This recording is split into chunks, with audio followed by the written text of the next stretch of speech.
오늘 소개해드릴 이 외국인 커플이 아주 제대로 사고를 쳤습니다. 일주일 동안 대한민국을 종단하면서 그것도 부산과 서울에서 가장 붐비는 시장, 가장 붐비는 시간대만 골라서 방문하겠다는 겁니다. 근데 여기서 반전이 하나 있습니다.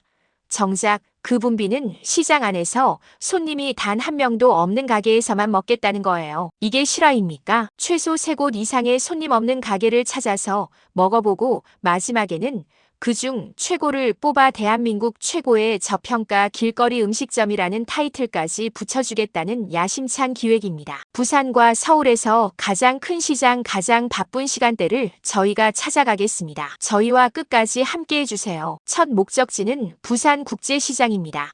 이 시장 그냥 시장이 아닙니다. 6.25 전쟁 당시 피난민들이 생계를 위해 좌판을 깔면서 시작된 곳으로 무려 70년이 넘는 세월 동안 자리를 지켜온 살아있는 역사의 현장입니다. 점심시간이라 인파가 몰릴 대로 몰린 이곳에서 두 사람은 손님이 텅 빈 부침개집 하나를 발견합니다. 부추전이라는 이름이 해물 부침개였습니다. 방금 막 부쳐낸 반죽에서 지글지글 기름 튀는 소리가 나고 한 입 베어 무는 순간 겉은 바삭 속은 촉촉한 식감의 한국의 팬케이크 같은데 와 이게 뭔가요? 정말 맛있습니다. 감탄사가 절로 나오는 맛입니다. 오징어를 얹어 소스에 찍어 먹으니 쫄깃함이 배가 되고 자세히 들여다보니 조개와 홍합까지 아낌없이 들어가 있습니다. 이 푸짐한 한 장이 단돈 5달러, 우리 돈으로 6,000원대의 미국 브런치 카페 팬케이크 한 접시 가격의 절반도 안 되는 수준입니다. 이 정도면 가성비를 넘어 가심비라는 말이 아깝지 않은 거 아니겠습니까? 저희가 다시 한국을 찾는다면 여긴 꼭 다시 오고 싶어 상호명을 영상에 남기겠습니다. 바로 옆에는 인생 떡볶이집이라며 사람들이 구름대처럼 몰려있는데 그 맞은편에는 파리만 날리는 아주머니가 계셨습니다. 즉석에서 꼬치를 뽑아 먹고 나중에 개수를 세어 계산하는 독특한 방식의 어묵집입니다. 매콤한 어묵을 한 입 베어 먹으니 탱글탱글한 탄력과 알싸한 매운맛이 동시에 느껴지고 비린내는 전혀 없이 부드럽고 폭신한 식감만 남습니다. 이 쫄깃함의 비밀은 사실 과학에 있습니다. 생선살의 단백질을 반죽하듯 치대는 과정에서 근섬유가 재배열되면서 탄성이 극대화되는 건데 이걸 모르고 그냥 식감이 특이해서 무섭다는 반응을 보이는 외국인들이 정말 많습니다. 곧이어 등장한 건 치즈 알갱이가 통째로 들어간 치즈볼 일명 텐완코인 SNS에서 난리난 메뉴인데도 정작 이 가게엔 사장님이 혼자 점심을 드시고 계실 정도로 한산합니다. 겉은 짭조름하고 달콤한 맛이 동시에 나고 속은 와플처럼 부드럽습니다. 여기 치즈 늘어나는 거 보이시나요? 정말 놀랍습니다. 가격은 3,000원 미국 달러로 환산하면 2달러 수준이니 뉴욕 길거리 프레첼보다 저렴한 셈입니다. 이번엔 번역기를 믿었다가 제대로 뒤통수를 맞는 장면입니다. 간판을 구글 번역으로 돌려봤더니 오징어라고 떴는데 10,000원을 내고 받아든 건 사실 광어회와 무말랭이 김치였습니다. 아삭한 식감에 당연히 오징어라 생각했지만 알고 보니 그냥 무였다는 우픈 반전회는 뼈가 많고 살짝 질긴 편이지만 특유의 짭짤하고 비리지 않은 바다향이 은은하게 퍼집니다. 사실 이런 언어 장벽 에피소드는 K푸드 콘텐츠에서 늘 나오는 단골 소재인데 그만큼 한국 재래시장이 아직 외국인 관광객에게는 정보 접근성이 낮다는 방증이기도 합니다. 해가 지고 도착한 곳은 부산 최초의 상설 야시장 부평 깡통 야시장입니다. 여기저기 줄이 길게 늘어서 있는 가운데 어느 아주머니 한 분이 적극적으로 손님을 붙잡아 세웁니다. 자리를 펴주고 김치전을 부쳐주고 스스로도 신이 나서 지글거리는 소리를 들려주는데 한 입 베어 무니 예상외의 쫄깃함과 바삭한 가장자리 그리고 김치 특유의 새콤한 감칠맛이 폭발합니다. 문제는 그 다음이었습니다. 두 사람이 한사코 돈을 지불하려 하는데 아주머니가 극구 거절하며 돈을 받지 않으려 하신 겁니다. 결국 몰래 돈을 두고 도망치듯 빠져나오는 저희에게 다시 돈을 주려 하고 저희가 거절하니 할 수 없이 받으시며 아쉬운 인사를 합니다. 이게 바로 서양 관광객들이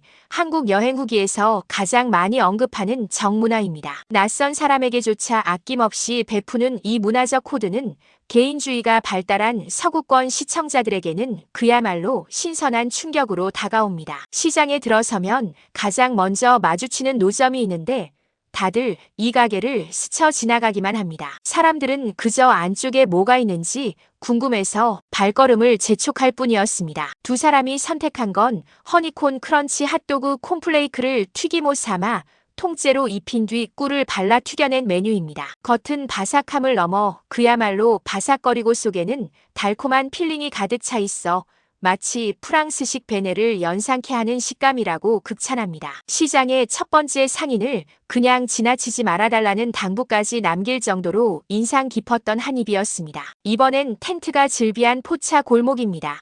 다른 텐트는 죄다 손님으로 꽉 찼는데 유독 한 곳만 한산합니다. 저희는 여기에 앉아 메뉴를 골라 시켜봅니다. 먼저 나온 건 바삭하게 부친 군만두, 짭짤한 간장 베이스의 맛과 겉의 바삭함 그리고 가볍고 부드러운 당면이 속에 들어가 인상적입니다. 이어서 등장한 건 숯불에 구운 새우, 겉은 잘 그을려 스모키한 향이 나고 그 안에서 배어 나오는 버터 같은 풍미와 짭짤하고 진한 감칠맛이 어우러집니다. 새우 머리까지 쪽쪽 빨아먹으며 한국에 왔으면 이 정도는 즐겨야지라는 반응을 보이는데 이런 식용 곤충이나 내장류에 대한 도전 자체가 서구권 시청자들에게는 하나의 문화 체험 콘텐츠로 소비되는 대목입니다. 토요일 정오에 두 사람이 도착한 곳은 대한민국에서 가장 크고 가장 붐비는 시장, 남대문 시장입니다. 무려 10,000개가 넘는 점포가 밀집해 있는 이곳은 규모 면에서 서울 재래시장 중 압도적 1위를 자랑합니다. 칼국수 골목은 아예 입구부터 대기줄이 늘어서 있을 정도로 사람들이 많이 서 있습니다. 그런 와중에 스마트폰만 들여다보고 있는 한 상인을 발견하는데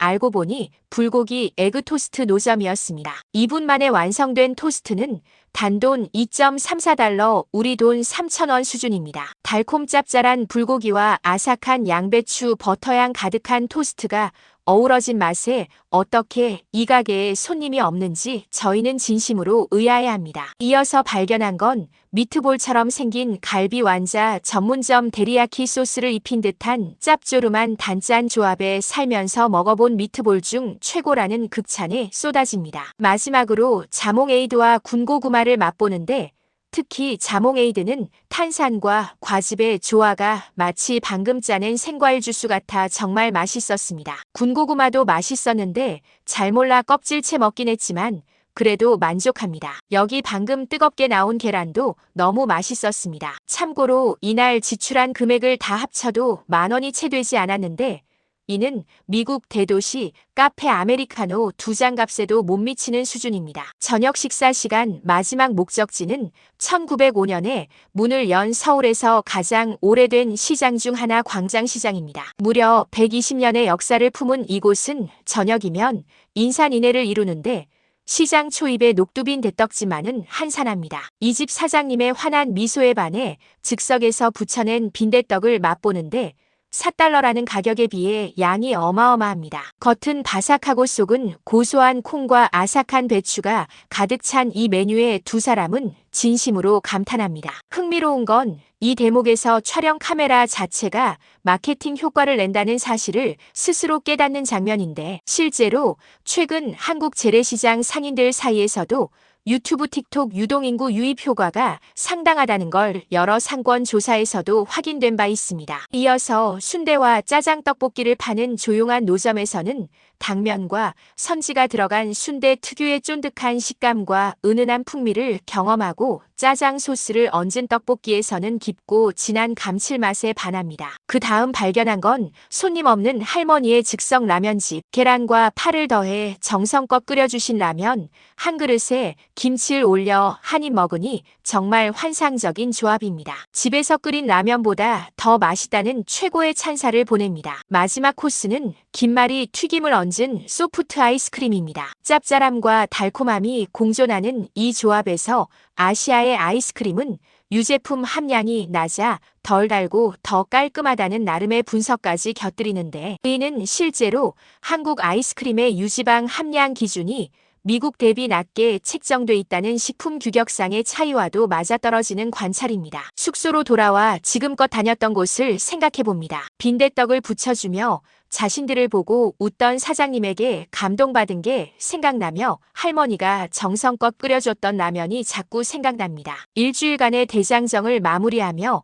두 사람은 고민에 빠집니다. 부산 아주머니들의 정 넘치던 김치전이냐, 남대문의 인생 미트볼이냐, 광장시장의 짜장떡볶이냐. 결국 최종 우승은 남대문 시장의 갈비 완자로 낙점되는데 그 이후로 어릴 적 먹었던 데리야키 치킨의 향수를 떠올리게 하는 그리운 맛이었다는 점을 꼽습니다. 이렇게 손님 없는 가게만 찾아다닌 일주일의 결론은 명확합니다. 한국 재래시장에서는 줄이 길다고 반드시 최고가 아니고 한산하다고 결코 맛이 없는 게 아니라는 것, 오히려 숨어있는 진짜 맛집을 발견하는 재미야말로 이 챌린지의 진짜 가치였던 거 아니겠습니까? 지금까지 저희 영상을 봐주신 모든 여러분 감사합니다. 저희는 다음 여행지로 이동하겠습니다. 잊지 마시고 구독과 좋아요 눌러주세요. 우린 다음 여행지에서 다시 만나요.